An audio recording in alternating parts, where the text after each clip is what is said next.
Welcome back. ఢిల్లీలో senior advocate Abhishek మను సింఘ్వీతో సమావేశమయ్యారు Telangana deputy CM Bhatti Vikramarka, అలానే మంత్రుల బృందం. తెలంగాణలో బీసీ రిజర్వేషన్ల అమలుపై అభిషేక్ సింఘ్వీతో సమాలోచనలు చేస్తున్నారు.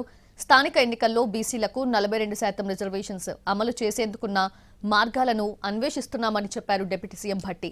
ప్రముఖ న్యాయ నిపుణుల సలహాలు తీసుకుంటున్నామని తెలిపారు. జస్టిస్ సుదర్శన్ రెడ్డి, అభిషేక్ మను సింఘ్వీలతో సమావేశమై చర్చిస్తామని అన్నారు భట్టి.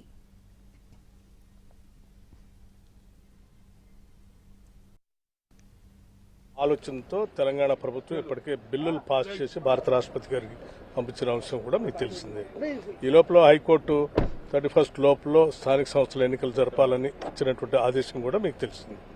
సో ఆ సమయం లోపల జరపడానికి, అట్లాగే 42% రిజర్వేషన్ అమలు చేస్తూ చేయడానికి ఉన్నటువంటి మార్గాలని, అట్లాగే లీగల్గా ఎటువంటి ఇబ్బంది లేకుండా ఉండే విధంగా ఆ లీగల్ ఎక్స్పర్ట్స్ అభిప్రాయాలు తీసుకోవడం కోసం ఢిల్లీ వచ్చాము. ముఖ్యంగా అభిషేక్ సింఘ్వీ గారిని, అట్లాగే జస్టిస్ సుదర్శన్ రెడ్డి గారిని కూడా కలిసి వారి అభిప్రాయాలు తీసుకుంటాం. ఓబీసీలకు ఇవ్వాలనేటువంటి ఆలోచనతో తెలంగాణ ప్రభుత్వం ఇప్పటికే బిల్లులు పాస్ చేసి భారత రాష్ట్రపతి గారికి పంపించిన అంశం కూడా మీకు తెలిసిందే. ఈ లోపల హైకోర్టు 31 లోపల స్థానిక సంస్థల ఎన్నికలు జరపాలని ఇచ్చినటువంటి ఆదేశం కూడా మీకు తెలిసింది. సో ఆ సమయం లోపల జరపడానికి, అట్లాగే 42% రిజర్వేషన్ అమలు చేస్తూ చేయడానికి ఉన్నటువంటి మార్గాలని, అట్లాగే లీగల్గా ఎటువంటి ఇబ్బంది లేకుండా ఉండే విధంగా ఆ లీగల్ ఎక్స్పర్ట్స్ అభిప్రాయాలు తీసుకుంటాం.